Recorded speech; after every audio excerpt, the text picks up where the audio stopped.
চাচড়া শিব মন্দির। এটি বাংলাদেশের যশোর জেলার চাচড়া গোলচত্বর থেকে যশোর খুলনা হাইওয়েতে আধা কিলোমিটার দূরে অবস্থিত। এটি হলো মন্দিরের প্রবেশ পথ। পয়লা বৈশাখে যদি কীর্তন করছি। এখানে প্রতি বছর পহেলা বৈশাখে হিন্দু ধর্মাবলম্বীরা কীর্তন বা পূজা অর্চনা করে থাকে।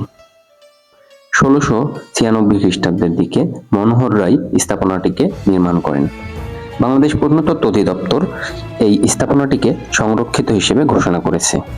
আটচালা এই স্থাপনার গায়ে রয়েছে টেরাকোটার বিশেষ নকশা।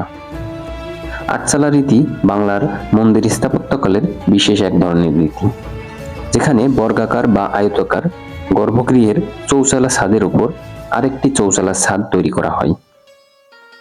স্থাপনাটির সামনের দিকে 3টি খিলানযুক্ত প্রবেশদ্বার রয়েছে এবং পুরো স্থাপনার সম্মুখভাগ পোড়ামাটির ফলকে বিশেষভাবে অলঙ্কৃত করা হয়েছে। কালের পরিক্রমায় আজও খুব সুন্দরভাবে দাঁড়িয়ে আছে বিশেষ এই স্থাপনাটি। চলুন দেখে নেওয়া যাক এই স্থাপনার পয়লা বৈশাখে উদযাপিত যে কীর্তন বা পূজা অর্চনা তার কিছু অংশ।